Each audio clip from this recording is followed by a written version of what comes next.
भगवान श्री कृष्ण की मधुर बाल लीलाएं। वत्सासुर उद्धार लीला।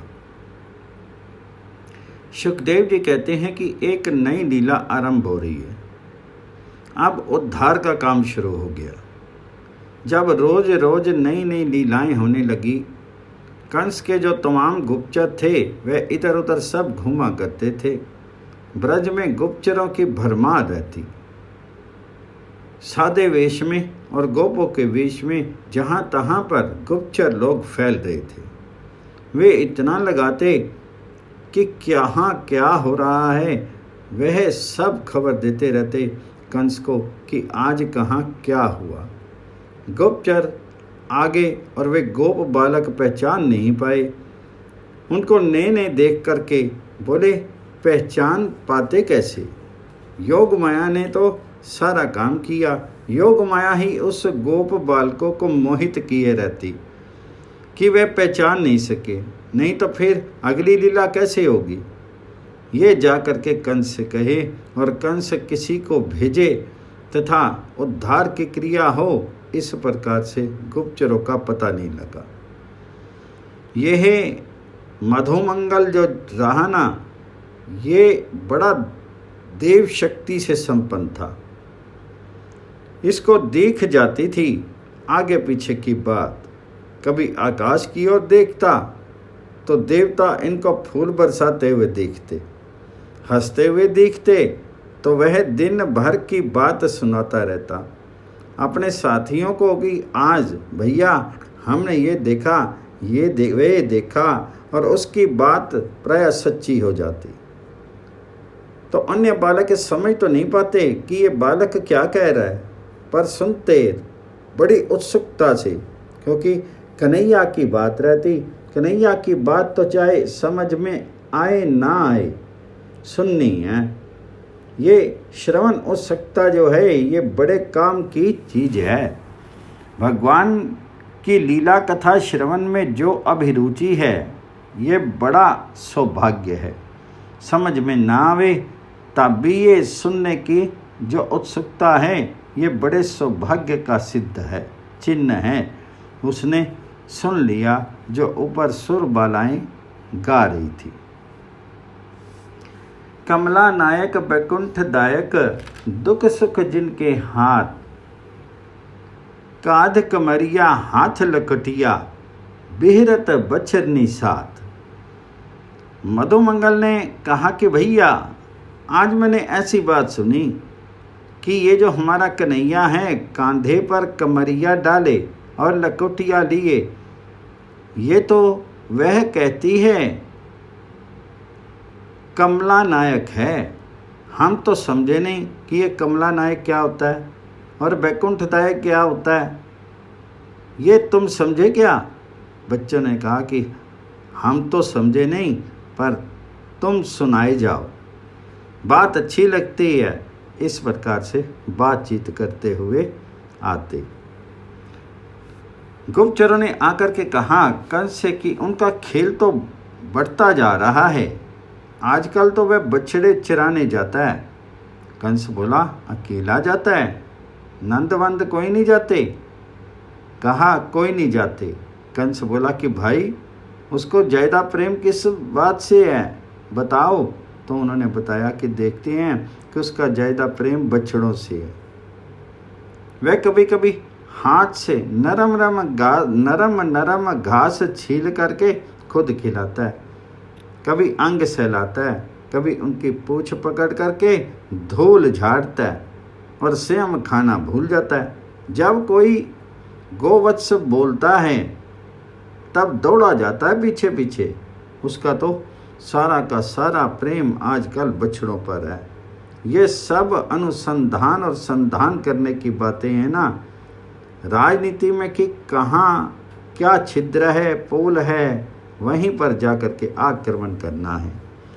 बोले भाई आजकल वे बहुत बड़ा गोवत्स प्रेमी हो रहा है। देव ऐसा मालूम पड़ता है कि मानो उसका प्रेम बछड़ों पर उमड़ चला है।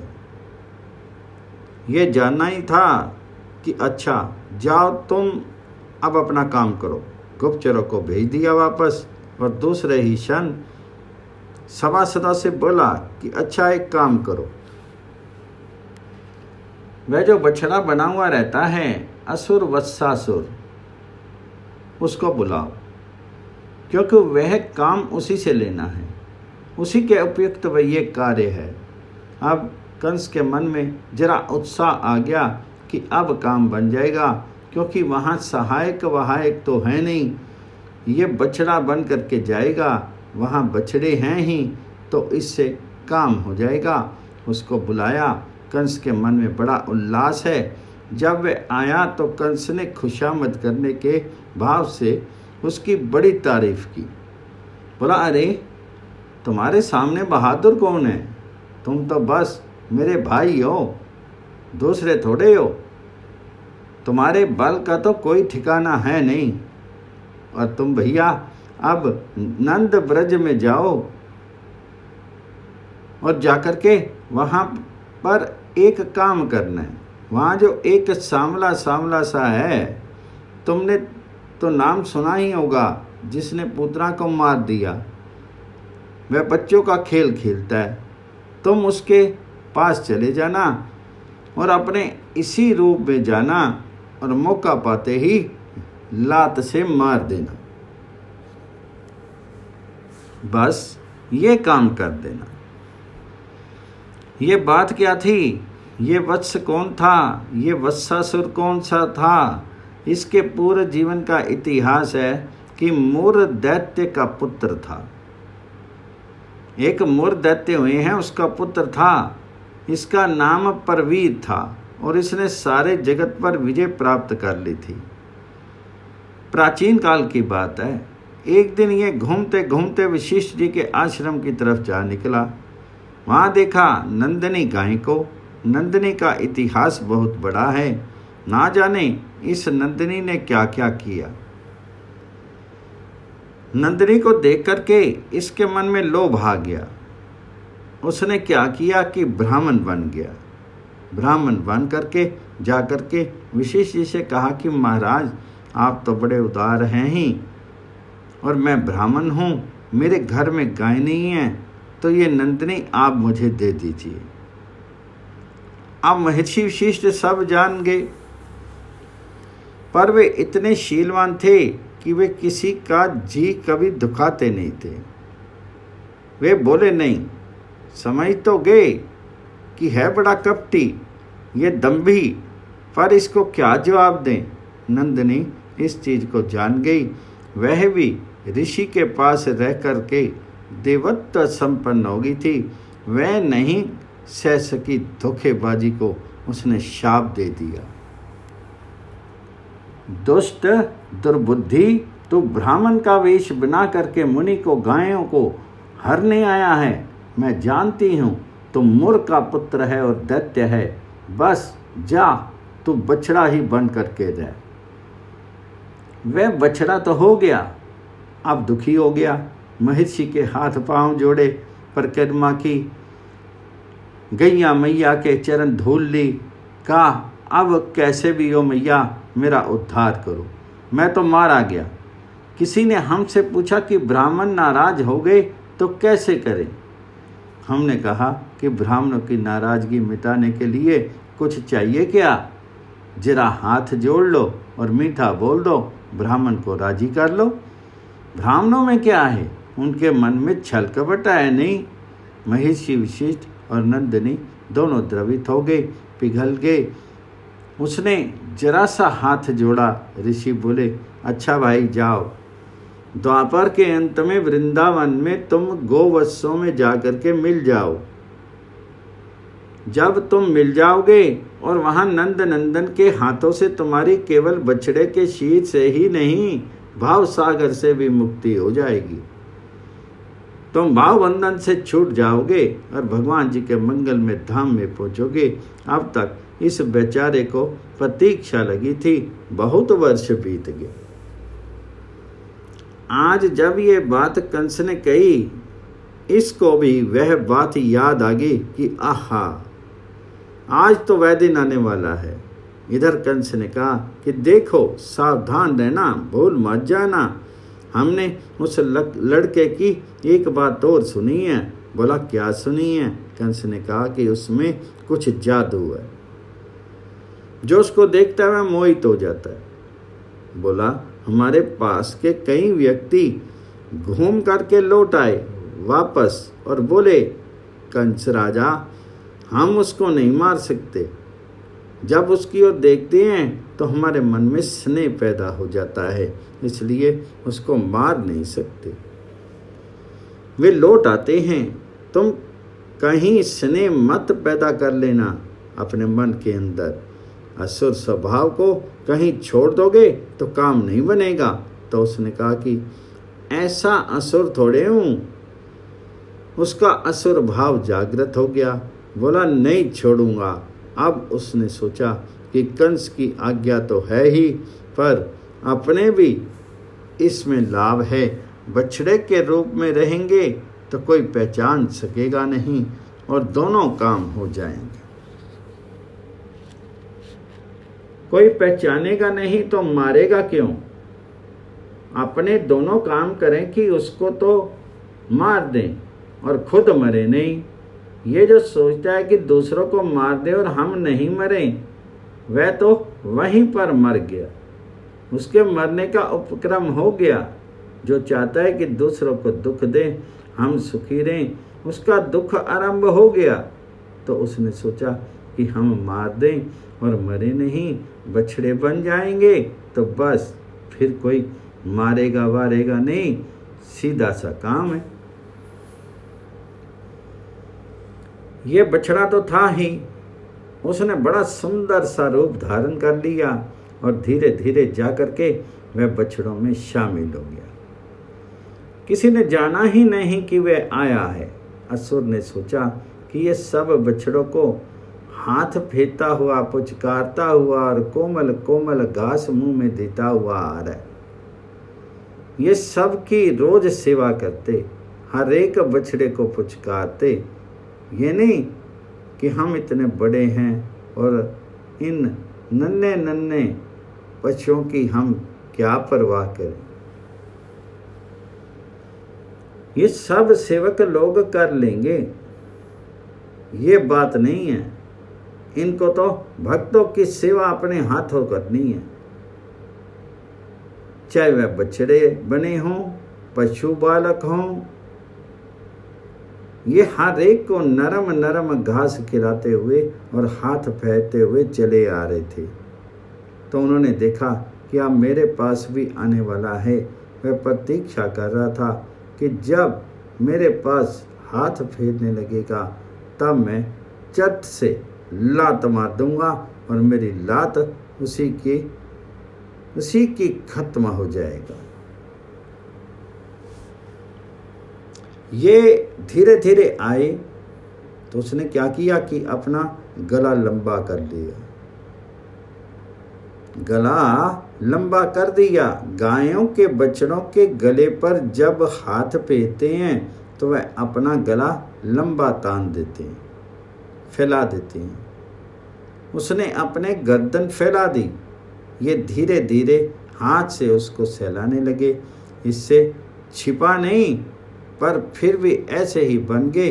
अपने जान में अनजान से और कंधे पर रख करके दाऊ से बोले कि दाऊ भैया, अरे ये बछड़ा सवेरे तो था नहीं, तुम पहचानते हो ये कौन सा बछड़ा है और ये कहाँ रहता है? पहले तुमने कभी देखा है? ये कौन से सरोवर के पास, किस जल के पास रहता है? कौन सा बछड़ा है ये? तो दाऊ जी ने देखा और देख करके बोले कि भैया, मैं तो इसको नहीं जानता, मैं तो नहीं पहचानता कि ये कौन सा बछड़ा है। तब धीरे से श्री कृष्णचंद्र ने बलराम जी के कंधे पर हाथ रखा और पूछा, निरूप्यताम, ठीक से बताओ और पहचानो, क्या बात है? बलराम ने उसके चेहरे को देखा, पैरों को देखा, सिर को देखा, फिर आंखों पर आई तो आँखों से आकृति पहचानी जाती है। जो आकृति विज्ञान जानते हैं वे लोग आँखों से चेहरे के ढंग को पहचान लेते हैं।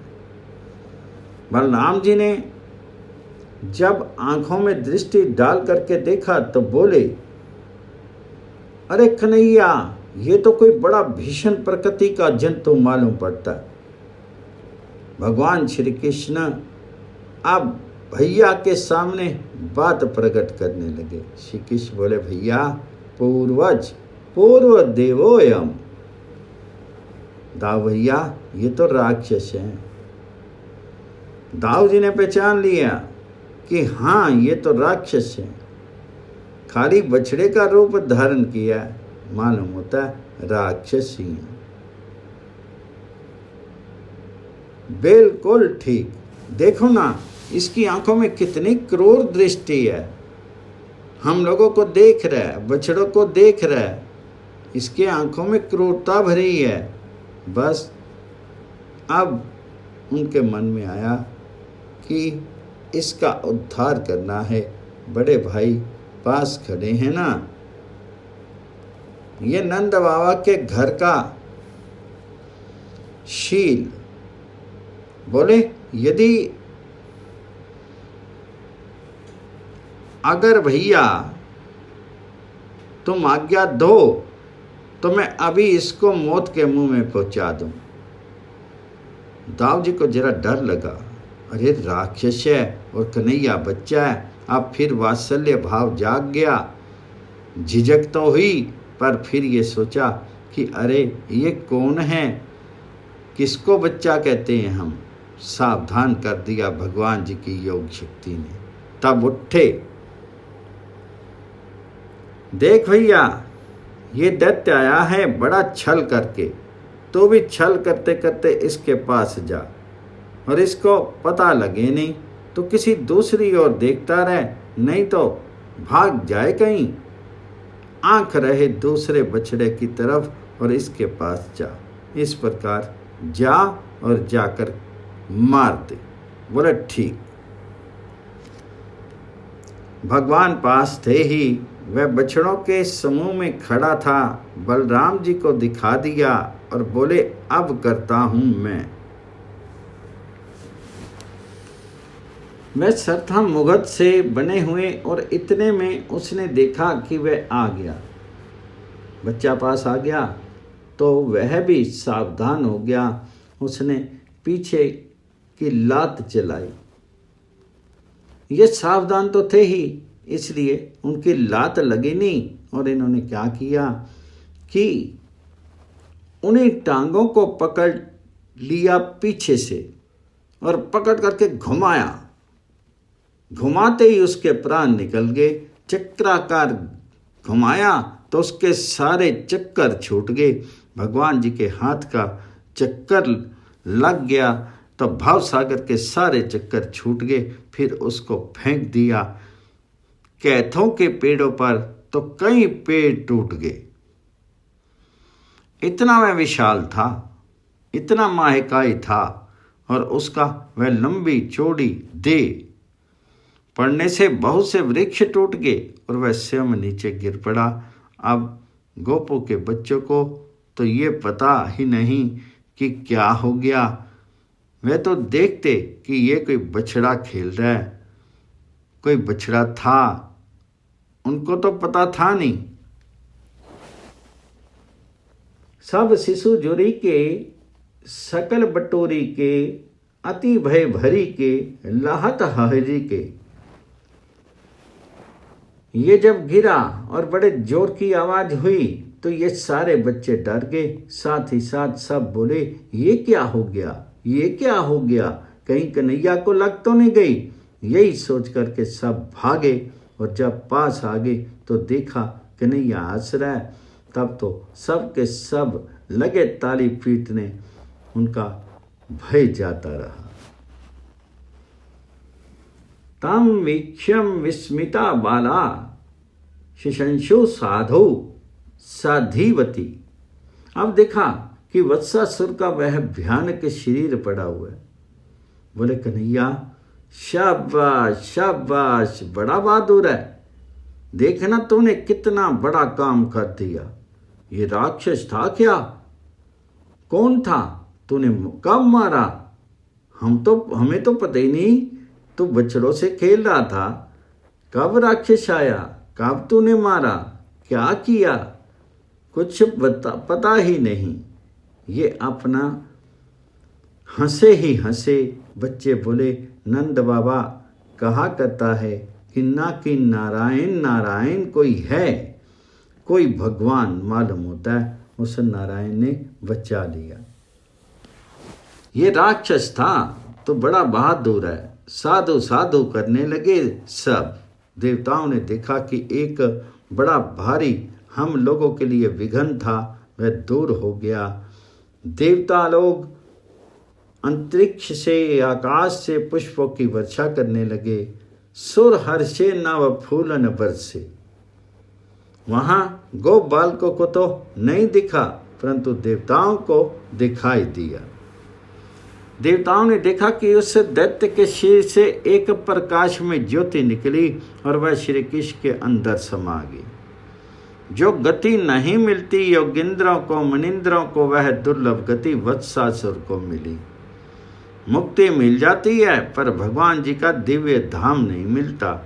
और ब्रज में जिन लोगों का श्री कृष्ण की ऐश्वर्य शक्ति के द्वारा मिलन होता है, इन सबको इनकी कृपा शक्ति वहाँ पार्षद बना करके भेज देती है। अब सारे के सारे जो देवता थे, सिद्ध, गंधर्व, किन्नर, सबकी वृत्तियां लग गई इधर, और राम श्याम का सब यश गान करने लगे, मानो उनकी सारी वासनाएं समाप्त हो गई। अब देवताओं का ध्यान सब उसी में लग गया। सब अपनी अपनी बात कहने लगे। श्याम बलराम को सदा गाऊं, श्याम बलराम बिनु दूसरे देव को, सपन तो माही नहीं हृदय ले आऊं। यह जप यह तप यह मम नेम व्रत, यह मम प्रेम फल यह ध्याऊं, यह मम ध्यान यह ज्ञान, सुमरन यह सूर प्रभु देहूं, हो यह पाऊं। ये अनन्य निष्ठा का बड़ा सुंदर भाव है कि श्याम बलराम के सिवाय कोई भी दूसरा देवता कभी मेरे हृदय में आवे ही नहीं। यदि मेरा जप हो, यही मेरा तप हो, यही नियम हो, यही व्रत हो, यही प्रेम हो, यही प्रेम का फल हो, ध्यान ज्ञान समरण जो कुछ हो, सब यही हो जाए। ये प्रार्थना करते हैं कि ये हमें मिल जाए तो सारा काम बन जाए। इस प्रकार वत्सासुर की सद्गति हो गई। सद्गति क्या, वत्सासुर की परम गति हो गई। इस प्रकार उसका पूतना उद्धार हुआ। जब बालकों से श्री कृष्ण ने कह दिया था कि देखो भैया, मैया से जा करके ये बात मत कहना, कहीं मैया से कह दिया तो मैया कह दे कि मत जाओ आज से, मैया डर जाएगी, ना तो बाधा पड़ जाएगी अपने खेल में। मैया से कहना वहना मत, चुप रहना। इसलिए किसी बालक ने आकर के मैया से कोई बात कही नहीं, ये अपना मौज से रहे हैं। तो ये विश्व पालक, पर बालकों ने समझा कि ये हमारा साथी ही है। इस प्रकार से उनके खेलने कूदने की और बछड़ा चराने की गति में कोई बाधा नहीं आई। मैया ने रोका नहीं। मैया को तो मालूम ही नहीं कि क्या हो गया है और क्या नहीं हो गया है, किसी को नहीं मालूम। सब बालकों ने प्रतिज्ञा कर दी। श्री कृष्ण ने कह दिया कि घर पर नहीं कहना, तुम अपनी मैया से मत कहना, तुम अपने बाबा से नहीं कहना। बाबा कहीं नंद बाबा से कह देगा और नंद बाबा कहीं कह दिए मैया से तब फिर आना बंद हो जाएगा। बाल कृष्ण भगवान जी की जय।